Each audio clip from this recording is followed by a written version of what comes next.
Em 1889, o nome de Benedita Rosa circulava por São Luís com a naturalidade de quem pertence ao cotidiano de uma cidade.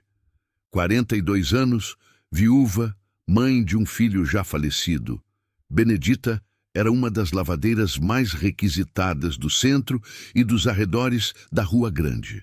Recolhia roupas em mais de 12 casas, levava os fardos para um grande quintal de lavagem que dividia com outras 3 mulheres na Rua do Sol, e devolvia cada peça engomada, dobrada e amarrada com uma precisão que os clientes descreviam como incomum.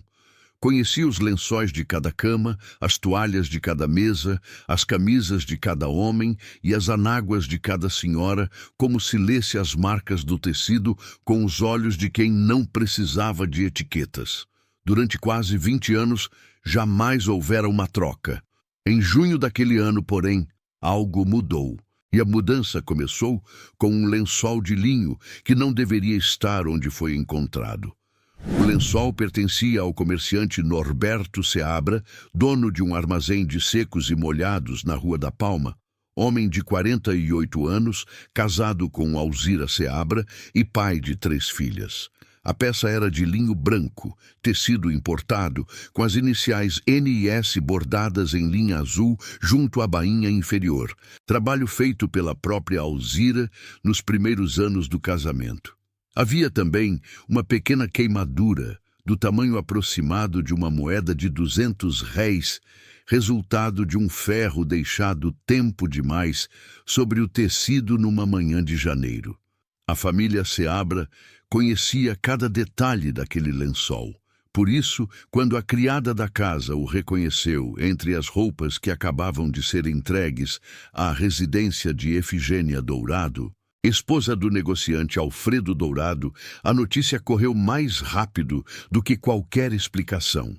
Efigênia Dourado tinha 38 anos, 2 filhos pequenos e uma casa de sobrado na Rua de Santana, onde recebia as roupas lavadas todas as quintas-feiras.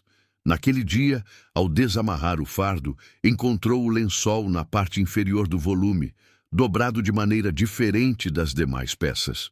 Não reconheceu o tecido, não reconheceu as iniciais e, segundo declarou depois à criadagem e ao marido, jamais havia visto aquele lençol em toda a sua vida. Mandou chamar Benedita imediatamente. A lavadeira chegou à casa dos Dourado no fim daquela mesma tarde, examinou o lençol, examinou a corda que fechava o fardo e afirmou, com a voz calma de quem nunca se vira obrigada a se defender, que não o colocara ali. A corda, disse ela, havia sido desatada e refeita. O último nó estava invertido. Ninguém acreditou. Uma lavadeira que se engana é compreensível. Uma lavadeira que nega o próprio engano e aponta nós invertidos é incômoda. A explicação mais simples, e portanto a que prevaleceu, foi a de que Benedita misturara as peças por descuido e por orgulho ou vergonha recusava-se a admitir. Norberto Seabra, ao saber do ocorrido, exigiu que o lençol fosse devolvido e dispensou os serviços de Benedita na semana seguinte.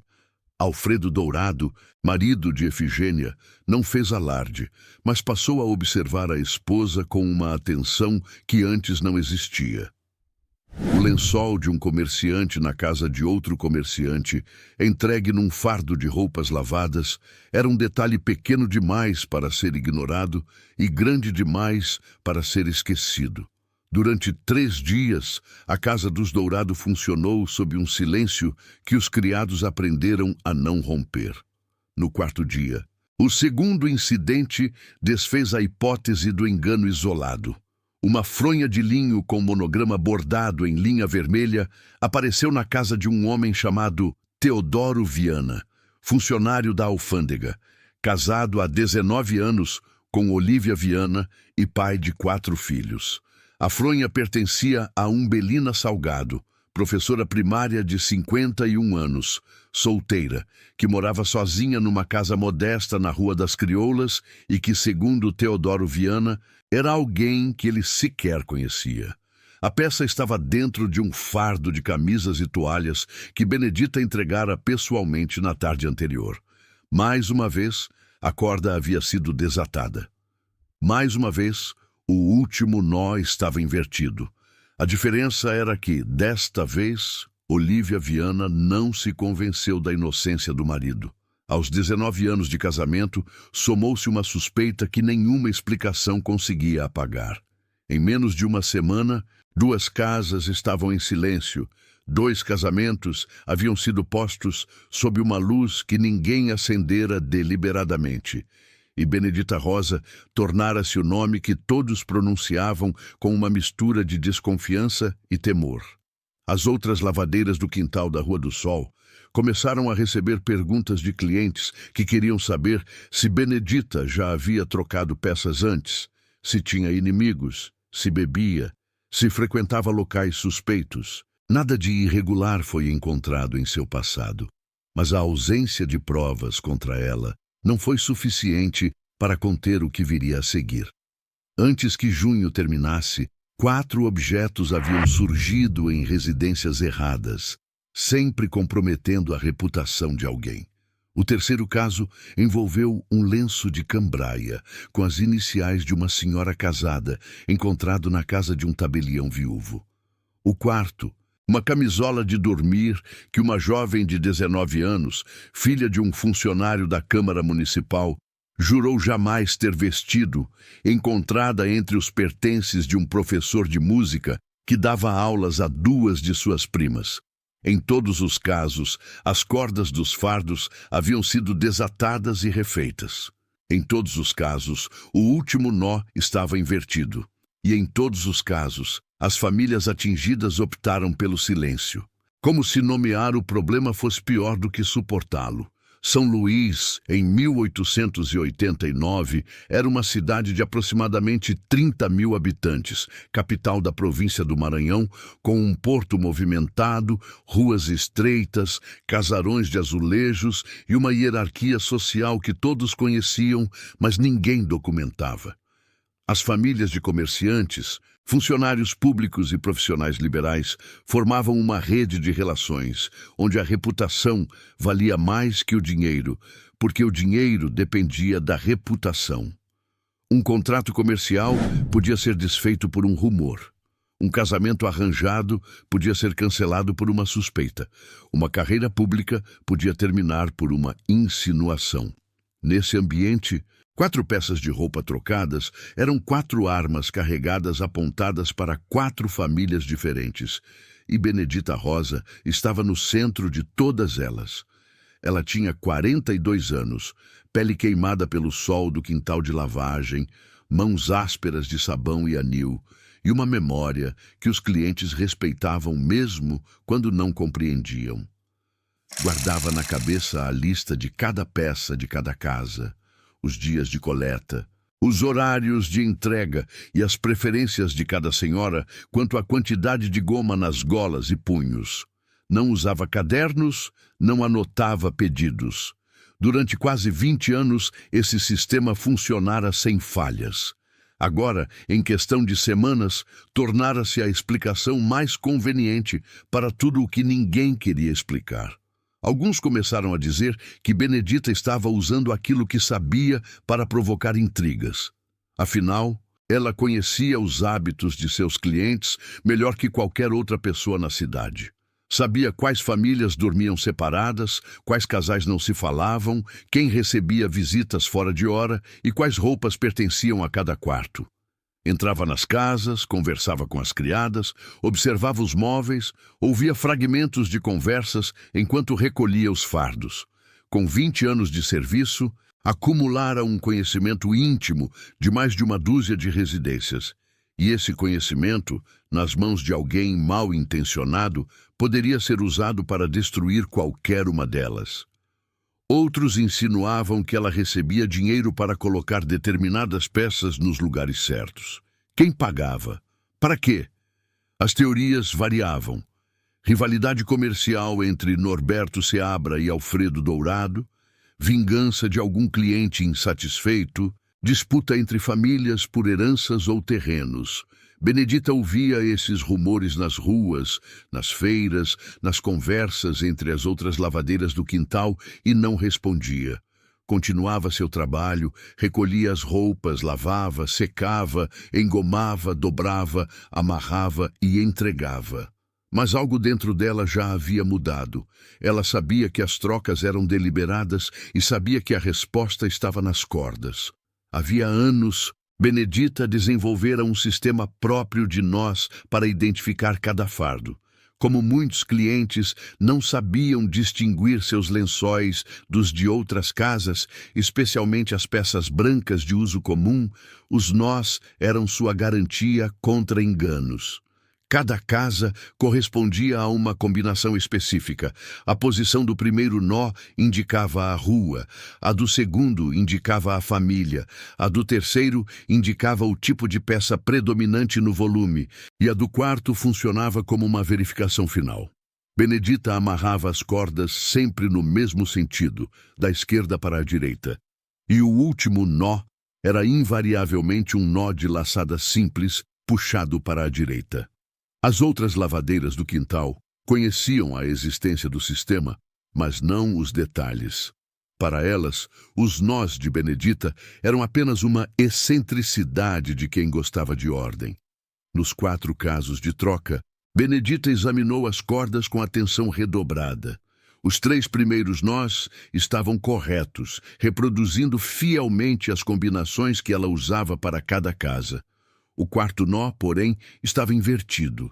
A laçada fora puxada para a esquerda. Alguém conhecia seu sistema quase perfeitamente, mas cometia sempre o mesmo erro na última etapa. Alguém que observara suas mãos trabalharem as cordas tempo suficiente para aprender os padrões, mas não o suficiente para perceber a direção da laçada final. A descoberta a deixou mais alerta do que assustada. Se alguém estava manipulando seus fardos, precisava descobrir em que momento do trajeto isso acontecia. Benedita passou então a preparar pequenas armadilhas que apenas ela notaria. Em certas peças, aplicou amido apenas em uma extremidade, deixando a outra naturalmente mais maleável. Em outras, alterou discretamente a maneira de dobrar as pontas. Uma dobra de 3 centímetros em vez de 2. Uma virada para dentro em vez de para fora. Em algumas camisas, colocou um pequeno alfinete na parte interna da gola. Invisível para quem vestisse, mas perceptível ao tato de quem dobrasse a peça. Nada que um cliente percebesse ao abrir o fardo. Suficiente, porém, para que ela soubesse, no momento da entrega, se uma roupa havia sido retirada, examinada e recolocada depois de sair de suas mãos. Durante 2 semanas, Benedita monitorou seus fardos como um relojoeiro examina engrenagens. Descobriu que as peças permaneciam intactas durante a lavagem no quintal da Rua do Sol e durante a secagem nos varais improvisados entre as mangueiras do terreno. As outras lavadeiras não tinham acesso aos fardos depois de prontos, pois cada uma cuidava de seus próprios volumes. As mudanças, concluiu Benedita, aconteciam somente nas tardes em que os fardos eram deixados por algumas horas, num depósito coberto próximo à Rua da Estrela, usado como ponto de apoio pelos carroceiros que faziam entregas pelo centro da cidade. Era ali que os volumes aguardavam o transporte até as residências dos clientes, e era ali que alguém os abria. A primeira suspeita de Benedita recaiu sobre Firmo Natividade, 34 anos, carroceiro magro de bigode ralo, responsável por transportar parte dos volumes do depósito até as casas dos clientes. Firmo trabalhava para diversas lavadeiras e pequenos comerciantes, conhecia os horários de todo mundo e tinha acesso irrestrito ao depósito. Benedita seguiu seus horários durante uma semana inteira, anotando mentalmente cada parada, cada desvio, cada atraso. Descobriu que Firmo não entregava os fardos diretamente. Em pelo menos 3 tardes, ele fez uma parada não programada numa oficina de encadernação situada num sobrado estreito da Rua do Giz, antes de seguir para as residências dos clientes.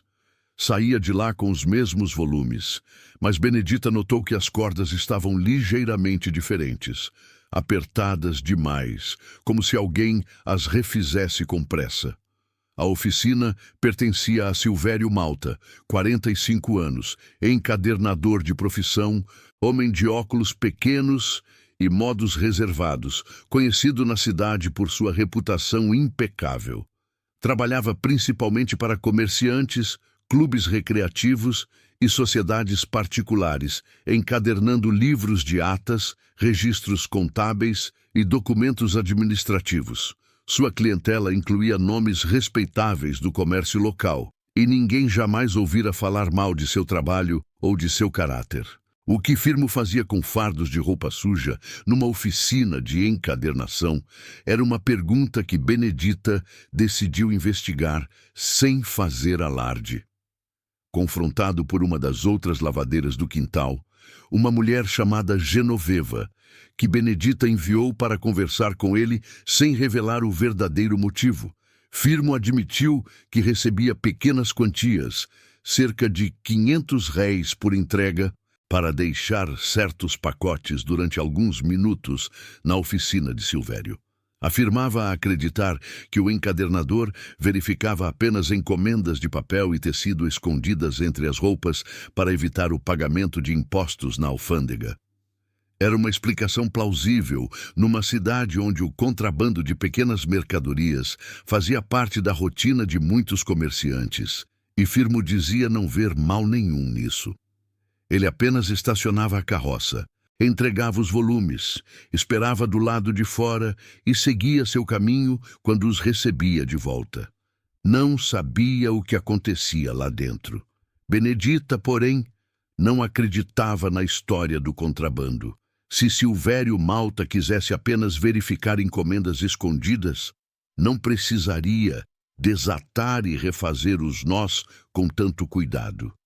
Não precisaria conhecer o sistema de identificação que ela desenvolvera ao longo de anos. Não precisaria cometer sempre o mesmo erro na laçada final, como se tivesse aprendido os movimentos, mas não o sentido deles. Havia outra coisa acontecendo naquela oficina, e Benedita precisava descobrir antes que mais famílias fossem atingidas. A descoberta seguinte não veio de suas investigações, mas de uma nova complicação que ampliou o alcance do caso para além das peças de roupa. Um pequeno jornal satírico chamado O Clarim da Tarde, impresso numa tipografia modesta da Rua do Egito e distribuído em pontos selecionados da cidade, começou a publicar insinuações sobre encontros secretos entre exatamente as pessoas cujas roupas haviam sido trocadas. O jornal, composto por uma única folha de papel impressa dos dois lados, não tinha circulação ampla, mas alcançava com precisão cirúrgica os círculos comerciais e sociais que interessavam a alguém. Era entregue em mãos, nunca pelo correio, e desaparecia de circulação tão rapidamente quanto surgia.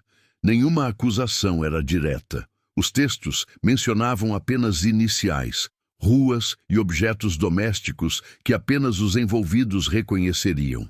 O lençol de linho que certa senhora de S encontrou entre suas roupas, ou a fronha que une duas casas que oficialmente não se conhecem. A linguagem era ambígua o suficiente para escapar de um processo por difamação, mas específica o bastante para que cada família se reconhecesse nas entrelinhas. O tom oscilava entre a fofoca maldosa e a denúncia velada, como se o redator soubesse de tudo, mas preferisse insinuar em vez de afirmar. As famílias atingidas começaram a receber visitas.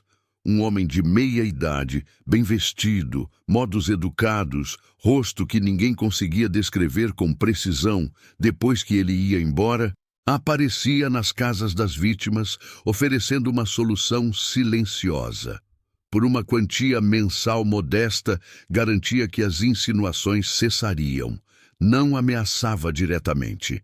Apenas explicava que o jornal O Clarim da Tarde precisava de recursos para sobreviver e que, com a contribuição de pessoas interessadas na discrição, poderia direcionar sua atenção para outros assuntos. As famílias pagavam, umas por medo, outras por vergonha. Outras ainda por terem de fato algo a esconder, ainda que o jornal não soubesse exatamente o quê. O medo de um escândalo, mesmo infundado, era suficiente para abrir as bolsas de comerciantes que dependiam da confiança pública para manter seus negócios. Benedita, ao saber dessas visitas, por meio de conversas com criadas e lavadeiras que serviam as casas atingidas, acreditou finalmente ter entendido o esquema. Alguém fabricava evidências de relações clandestinas usando peças de roupa trocadas e depois vendia silêncio às vítimas. As roupas não eram o objetivo final. Eram o instrumento para criar um escândalo plausível. Bastava colocar um lençol com as iniciais de um homem na casa de uma mulher casada, ou uma peça íntima feminina nos pertences de um homem comprometido, para que a suspeita se instalasse como uma mancha de tinta em tecido branco.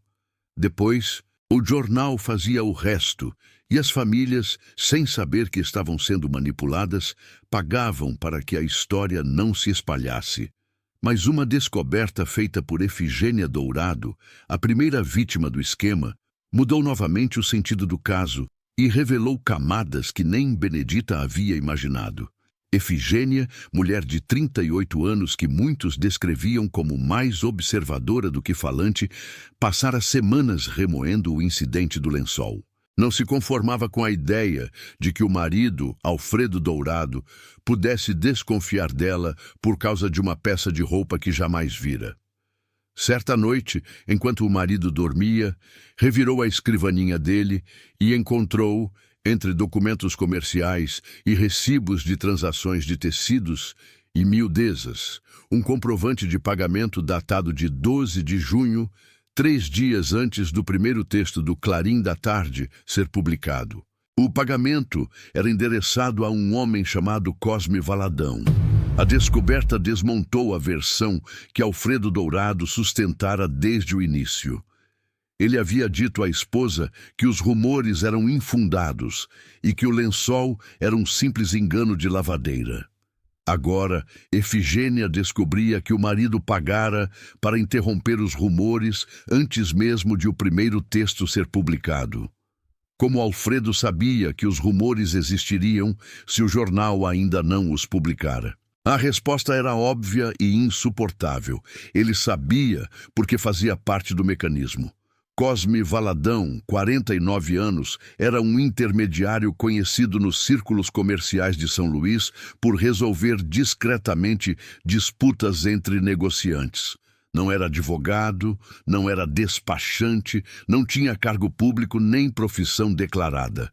Oficialmente, vivia de rendas e de pequenas participações em negócios de importação. Na prática, era o homem que os comerciantes procuravam quando precisavam que uma pendência fosse resolvida sem chamar a atenção da justiça ou da imprensa. Tinha relações com funcionários da alfândega, da Câmara Municipal e da administração portuária. Sabia quais dívidas podiam ser cobradas e quais convenia esquecer. Conhecia os preços, os prazos e os segredos de quase todas as famílias de negócios da cidade.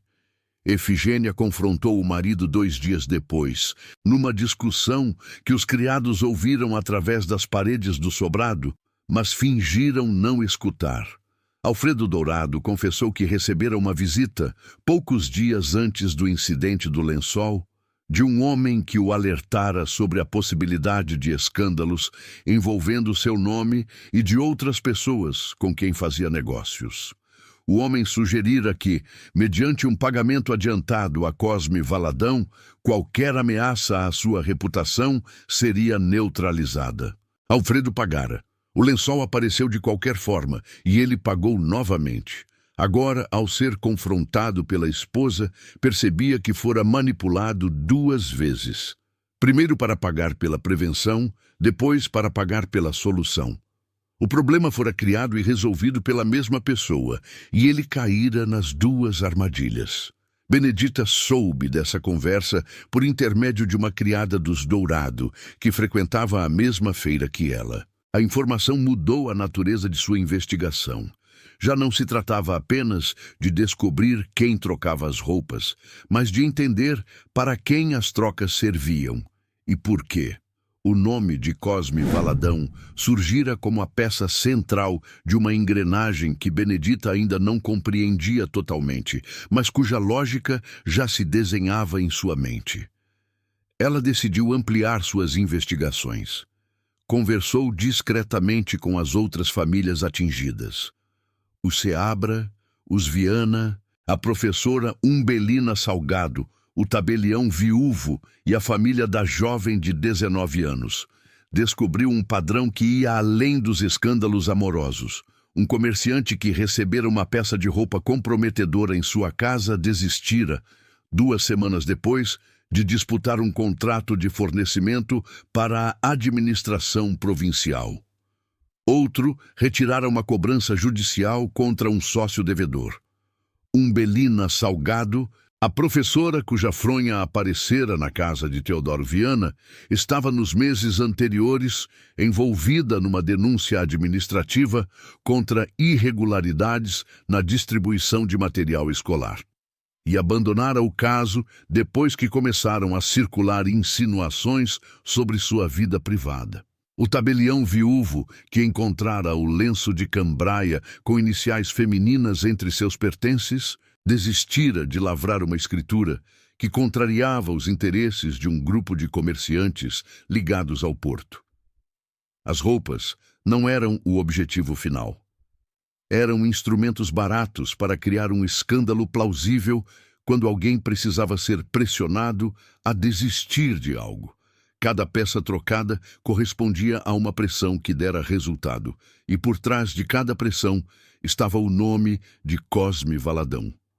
As trocas de roupas, as publicações do Clarim da Tarde, as visitas do homem bem vestido que oferecia silêncio por dinheiro, tudo fazia parte do mesmo mecanismo, e Benedita Rosa estava no centro dele sem saber. A grande virada veio quando Firmo Natividade, o carroceiro, foi procurado por Benedita numa tarde de agosto. Ela não o confrontou com acusações, não o ameaçou, não lhe ofereceu dinheiro. Apenas lhe mostrou os 4 fardos que haviam sido violados e pediu que observasse os nós. Firmo, que durante meses acreditara estar apenas ajudando um comerciante a sonegar impostos, percebeu que seu trabalho servia a algo muito maior e muito mais perigoso. Benedita lhe perguntou, sem alterar a voz, se Cosme Valadão alguma vez lhe dissera qual peça de roupa deveria ser trocada em cada fardo. Firmo respondeu que não. Cosme nunca mencionava peças, marcas, cores ou tecidos. Entregava apenas desenhos de nós. Firmo descreveu os desenhos. Folhas de papel com traços simples que mostravam a posição de cada nó na corda que fechava o fardo. Quem entregava os desenhos não era Cosme, mas um terceiro homem que Firmo encontrava sempre no mesmo local, nas imediações do mercado central.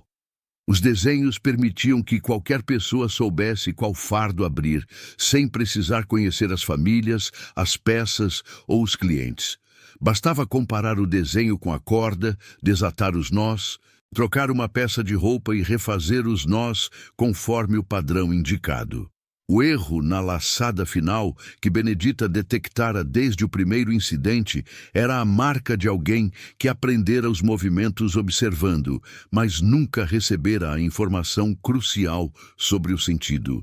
Benedita pediu a Firmo que lhe mostrasse um dos desenhos. Ele tinha um no bolso, que recebera naquela mesma semana para um fardo que ainda não havia sido entregue. Benedita olhou o papel e sentiu o chão se abrir sob seus pés. Os traços representavam exatamente o sistema de nós que ela desenvolvera, com a mesma lógica de combinações e a mesma disposição espacial. Mas o que a fez recuar não foi o reconhecimento do sistema, e sim o tipo de papel e a caligrafia. Eram anotações feitas anos antes por ela própria, quando um encadernador chamado Silvério Malta produzira etiquetas de papel para ajudá-la a organizar uma clientela que crescia além do que sua memória conseguia reter. A memória voltou com a violência de um golpe. Em 1884 ou 85, Benedita não se lembrava do ano exato. Sua clientela dobrara em poucos meses. O que antes eram 4 ou 5 casas passaram a ser 12, 14, 16, e ela já não conseguia identificar cada peça apenas pelo tato e pela memória. Precisava de um sistema de registro. Foi quando Silvério Malta, que na época estava expandindo sua oficina e aceitava serviços diversos além da encadernação, ofereceu-se para produzir pequenas etiquetas de papel resistente, numeradas e com símbolos que representavam cada cliente. Benedita aceitou. Durante várias tardes, ela explicou ao encadernador como identificava cada casa, cada família, cada tipo de peça. Mostrou-lhe o sistema de nós que usava nas cordas, explicou a lógica das combinações, ensinou-lhe a sequência que diferenciava os fardos entre si. Silvério ouviu tudo com atenção, fez anotações em folhas de rascunho, produziu as etiquetas e cobrou pelo serviço. Benedita pagou e seguiu sua vida. Agora, 5 anos depois, aquelas mesmas anotações haviam sido transformadas num mapa detalhado das residências mais respeitáveis de São Luís. Silvério Malta vendera a informação a Cosme Valadão, e Cosme transformara o trajeto cotidiano da lavadeira numa rede de acesso às famílias que interessavam aos seus negócios. Sem precisar entrar em nenhuma casa, sem subornar criados, sem forçar fechaduras ou interceptar correspondências, o grupo tinha acesso ao interior de cada residência. Sabiam quem dormia em cada quarto, quem usava cada peça de roupa, quais iniciais estavam bordadas em cada lençol e em cada fronha. E sabiam, principalmente, como fazer com que uma peça saísse de uma casa e aparecesse em outra sem que ninguém além de Benedita percebesse. A descoberta deixou Benedita numa posição difícil. Ela tinha a verdade, mas a verdade dependia de sua palavra. E sua palavra já não valia nada. Ela era a lavadeira acusada de provocar intrigas, a mulher cujo nome estava associado a escândalos que arruinavam famílias. Se fosse a polícia, teria que explicar como descobrira o esquema, o que significava expor Firmo, que era seu informante, e admitir que seu próprio sistema de nós fora usado contra seus clientes. Se procurasse os clientes individualmente, cada um negaria ter pagado chantagem, pois admitir o pagamento era admitir que havia algo a esconder. Benedita estava sozinha, e a solidão dos inocentes era um terreno onde Cosme Valadão sabia caminhar sem tropeçar. Mas Benedita conhecia algo que Cosme não conhecia: os clientes. Conhecia a vaidade de Norberto Seabra, o orgulho de Alfredo Dourado, a teimosia de Umbelina Salgado, o ressentimento de Olívia Viana. Conhecia os medos, as ambições e as fraquezas de cada um deles. E sabia que, se conseguisse reuni-los num mesmo lugar e obrigá-los a comparar o que haviam sofrido, o medo de um se tornaria a coragem de outro. Decidiu desmontar o mecanismo de uma maneira que Cosme e Silvério não esperavam. Em vez de procurar a polícia ou o jornal, reuniu discretamente as 7 famílias atingidas numa sala emprestada, nos fundos de uma casa de pasto na Rua do Alecrim, e obrigou-as a ouvir umas às outras. O encontro aconteceu numa noite de setembro. Benedita convocou cada família, por intermédio de bilhetes anônimos que ela mesma redigiu com letra disfarçada, mencionando apenas que se tratava de um assunto relacionado às peças de roupa trocadas. A curiosidade e o medo fizeram o resto. Norberto Seabra compareceu sozinho. Alfredo Dourado compareceu sem a esposa, que se recusava a participar de qualquer coisa relacionada ao caso. Efigênia Dourado, porém, foi por conta própria, contrariando o marido. Teodoro e Olívia Viana foram juntos, sentando-se em cadeiras separadas. Umbelina Salgado, a professora, foi a primeira a chegar e a última a sair. O tabelião viúvo mandou um representante. A família da jovem de 19 anos compareceu com o pai, a mãe e a própria moça. Na sala mal iluminada, com janelas fechadas para a rua e uma única lamparina sobre a mesa, Benedita pediu que cada um contasse o que havia acontecido. Não o que diziam os rumores, não o que o clarim da tarde insinuava, mas o que de fato ocorrera. Quando a roupa apareceu, quem foi acusado, quem pagou, quanto pagou e a quem. A princípio, ninguém quis falar. Admitir que pagar a chantagem era confessar uma fraqueza diante de concorrentes e conhecidos. Mas Efigênia Dourado, que já não tinha nada a perder, rompeu o silêncio. Contou que encontrara o lençol de Norberto Seabra entre suas roupas, que o marido pagara a Cosme Valadão antes mesmo de o jornal publicar qualquer coisa, e que Alfredo Dourado continuara pagando durante semanas sem lhe contar. Ao ouvir isso, Norberto Seabra, que até então acreditava que o lençol fora parar na casa de Efigênia por descuido de Benedita, percebeu que fora usado como peça involuntária de uma operação maior. Umbelina Salgado falou em seguida. Explicou que sua fronha aparecera na casa de Teodoro Viana, um homem que ela jamais vira, e que na mesma semana recebera a visita de um senhor que sugerira que sua denúncia contra as irregularidades do material escolar poderia trazer consequências para sua reputação. Os termos usados pelo visitante ecoaram nas palavras de outras famílias. O tabelião viúvo confirmou que o lenço de cambraia, com iniciais femininas, aparecera entre seus pertences exatamente no dia em que ele deveria lavrar uma escritura de venda contestada por um grupo de comerciantes. A escritura nunca foi lavrada. Quando a quarta família relatou uma experiência semelhante e a quinta confirmou o nome de Cosme Valadão e a sexta descreveu a visita do homem bem vestido com as mesmas palavras, a sala mergulhou num silêncio diferente do inicial. Não era o silêncio da vergonha, mas o da compreensão. Os supostos escândalos que haviam ameaçado cada uma daquelas famílias não eram obra do acaso, nem de rivalidades pessoais, nem de fofocas maldosas entre vizinhos.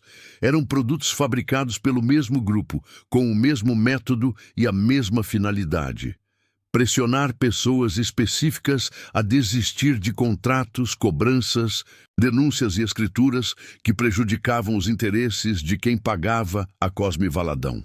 3 comerciantes que haviam pago por silêncio se voltaram contra Cosme naquela mesma noite.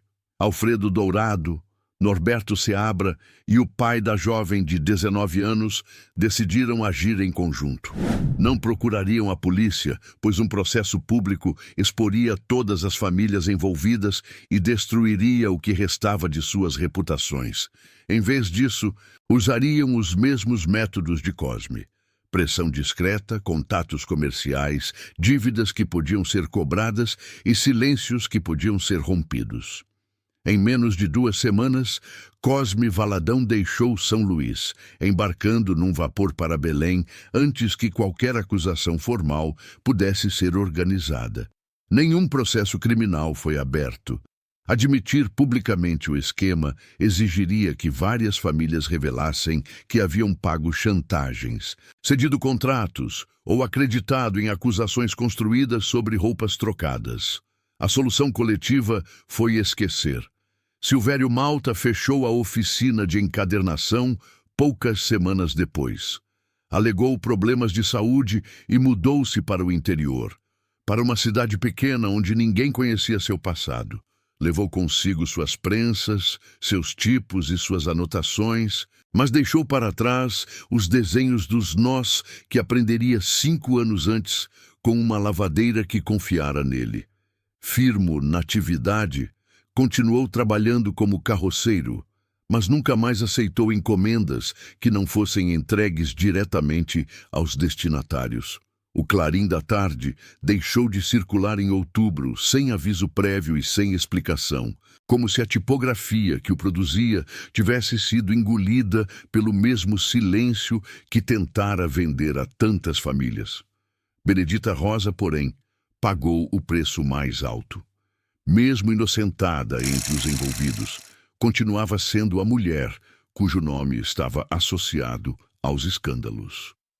Para os que não conheciam os detalhes do esquema, ela era a lavadeira que misturava as roupas de propósito, a mulher que provocara intrigas entre famílias respeitáveis, a figura incômoda, cujo nome era mais fácil esquecer do que defender.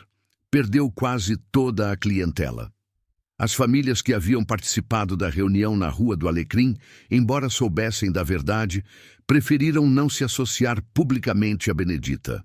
Manter seus serviços seria admitir que ainda havia algo a temer. Dispensaram-na com agradecimentos discretos e recomendações vagas e procuraram outras lavadeiras. Benedita abandonou o serviço de coleta e passou a lavar apenas para poucas casas conhecidas, clientes antigos que não se importavam com os rumores ou que não tinham reputação a zelar. O quintal da Rua do Sol continuou funcionando com as outras lavadeiras, mas o lugar que Benedita ocupara por quase 20 anos ficou vazio por meses, como se as outras mulheres evitassem ocupá-lo. Ela mudou-se para uma casa menor nos arredores da Rua das Hortas, onde viveu sozinha, sem criados e sem visitas, sustentando-se com serviços esporádicos de costura e engomagem. De vez em quando, encontrava na rua algum ex-cliente que desviava o olhar ou atravessava a calçada. Nessas ocasiões, Benedita não os censurava. Vivera tempo suficiente para saber que a gratidão é um sentimento menos duradouro que o constrangimento. A história parecia terminada. Cosme Valadão estava longe. Silvério Malta desaparecera no interior, e as famílias haviam retomado suas vidas com uma camada adicional de cautela. Mas, anos depois, uma descoberta feita por um escriturário trouxe o nome de Benedita de volta à luz de uma maneira que ninguém esperava. Em 1893, um funcionário da Companhia de Navegação do Norte, encarregado de revisar contas antigas para um processo de inventário, encontrou uma série de registros que chamaram sua atenção. Nos livros contábeis da empresa, referentes ao período entre julho de 1889 e março de 1891, havia pagamentos mensais lançados sob a descrição Serviços de Benedita Rosa. Os valores variavam entre 15 e 25 mil réis por mês, e os comprovantes, quando existiam, eram recibos assinados com uma caligrafia que o escriturário, por curiosidade, comparou com outros documentos do arquivo. A descoberta não teria importância se Benedita Rosa tivesse de fato trabalhado para a Companhia de Navegação do Norte, mas ela nunca trabalhara para aquela empresa. Não lavara camisas de funcionários, não engomara toalhas de escritório, não recolhera fardos no cais do porto. Além disso, naquele período, ela já havia deixado de circular pela cidade com fardos de roupa. Desde o fim de 1889, seus serviços limitavam-se a poucas casas particulares e seu nome não constava em nenhum registro comercial regular. Os pagamentos da Companhia de Navegação do Norte, portanto, não correspondiam a serviços prestados. Correspondiam a outra coisa. O escriturário, homem meticuloso chamado Anselmo Pacheco, de 37 anos, comunicou a descoberta ao seu superior imediato, que, por sua vez, levou o caso à diretoria. A diretoria, composta por 3 comerciantes que conheciam os boatos sobre o escândalo de 1889, preferiu arquivar o assunto. O nome de Benedita Rosa, associado a pagamentos inexplicáveis nos livros da empresa, era um detalhe incômodo que ninguém queria investigar. Os registros foram retirados do livro contábil principal e transferidos para um arquivo auxiliar, onde permaneceram até que, em 1963, uma reforma do prédio administrativo da empresa, já então incorporada a outra sociedade, levou à redescoberta dos documentos.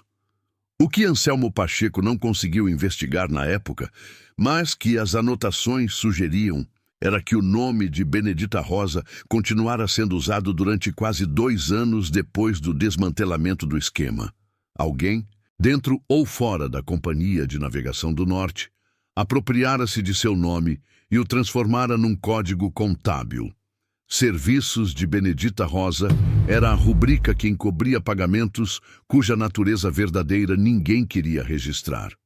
Cosme Valadão deixara São Luís, Silvério Malta fechara a oficina, Firmo Natividade voltara a ser apenas um carroceiro, mas o nome de Benedita permanecera ativo nos livros de uma empresa que ela jamais conhecera, como se o mecanismo que ela ajudara a desmontar tivesse encontrado uma forma de continuar funcionando sem ela, usando-a como justificativa para qualquer objeto que aparecesse exatamente onde não deveria estar.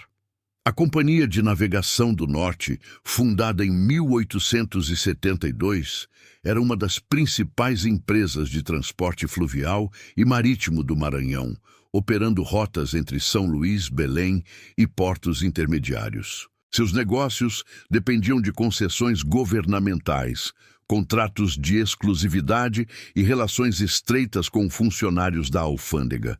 Era exatamente o tipo de empresa que se beneficiaria de um mecanismo de pressão discreta sobre concorrentes, funcionários públicos e eventuais denunciantes. Os pagamentos registrados sob o nome de Benedita Rosa entre julho de 1889 e março de 1891 coincidiam com o período em que a empresa negociava a renovação de uma concessão portuária com o governo provincial. A concessão foi renovada em 1890, sem oposição. Benedita nunca soube desses pagamentos. Morreu em 1902, aos 55 anos, de uma pneumonia que a consumiu em poucas semanas. Foi enterrada no cemitério do Gavião, num túmulo simples, pago por 3 ex-clientes que, mesmo tendo-a dispensado anos antes, consideraram que um funeral digno era o mínimo que lhe deviam. Nenhum deles compareceu ao enterro. Mandaram representantes. O padre que rezou a missa de corpo presente não sabia nada sobre o escândalo de 13 anos antes, e pronunciou palavras genéricas sobre uma vida de trabalho honesto. O nome de Benedita Rosa, no entanto, continuou vivo de uma forma que ela não poderia ter previsto. Nos livros da Companhia de Navegação do Norte, nos processos de inventário que jamais foram concluídos e nos arquivos que sobreviveram a reformas e descarte, Serviços de Benedita Rosa permaneceu como um lembrete silencioso de que a verdade, mesmo quando descoberta, nem sempre é suficiente para desfazer o que foi construído sobre ela. O mecanismo que Cosme Valadão montara, usar objetos cotidianos para criar escândalos e depois vender silêncio, não dependia de uma pessoa específica. Dependia de um princípio simples. O medo de um escândalo é sempre maior que o custo de evitá-lo. E enquanto houvesse alguém disposto a explorar esse medo, o mecanismo encontraria novos operadores, novas vítimas e novas justificativas.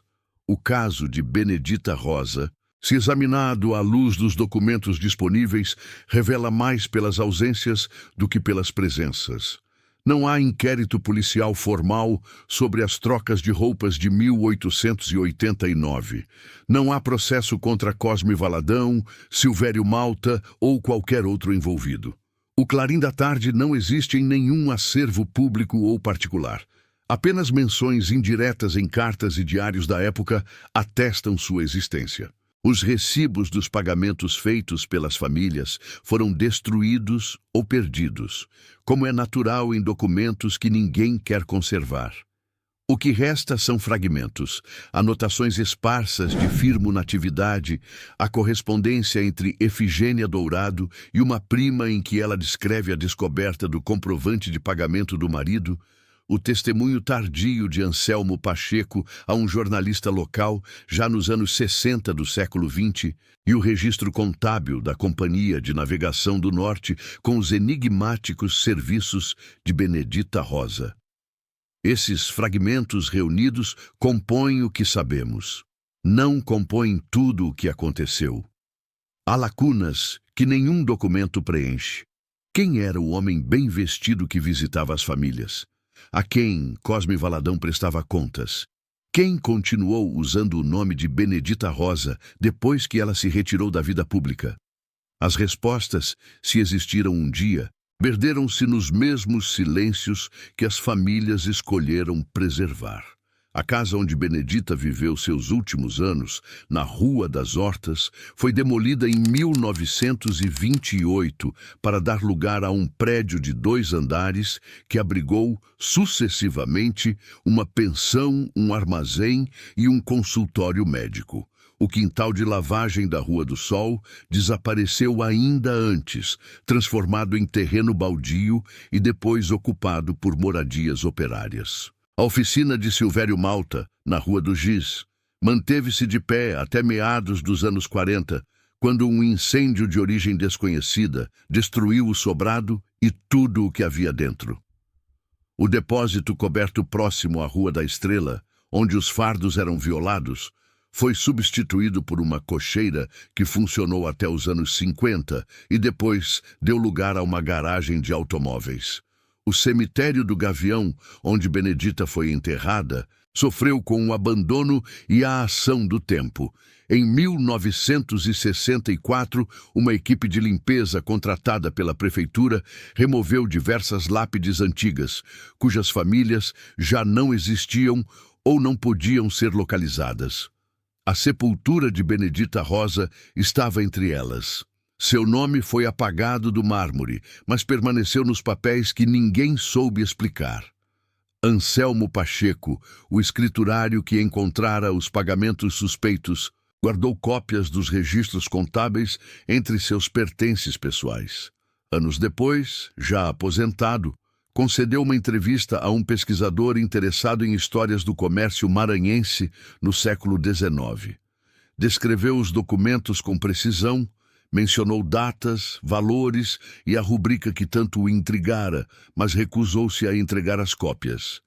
Disse que os papéis não lhe pertenciam, embora a empresa já não existisse.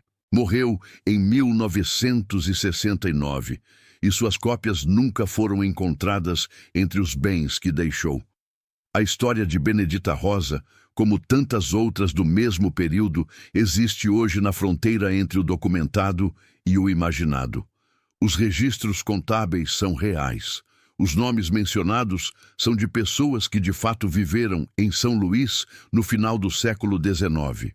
Os endereços correspondem a ruas e edifícios que existiram. Mas a trama completa, com suas ramificações, interesses e consequências, permanece onde sempre esteve, no espaço entre o que as pessoas sabiam e o que estavam dispostas a admitir.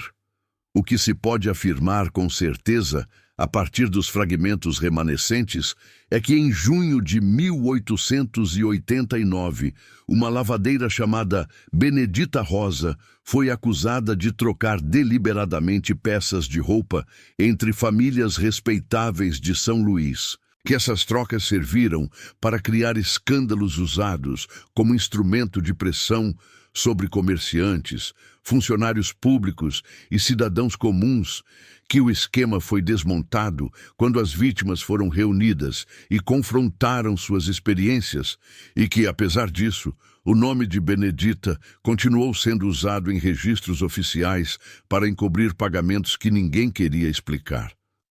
Ela perdeu a clientela, a reputação e, por fim, a própria sepultura. Mas seu nome sobreviveu nos papéis que seus algozes preencheram, transformado naquilo que eles mais precisavam. Uma explicação pronta para qualquer objeto que aparecesse exatamente onde não deveria estar.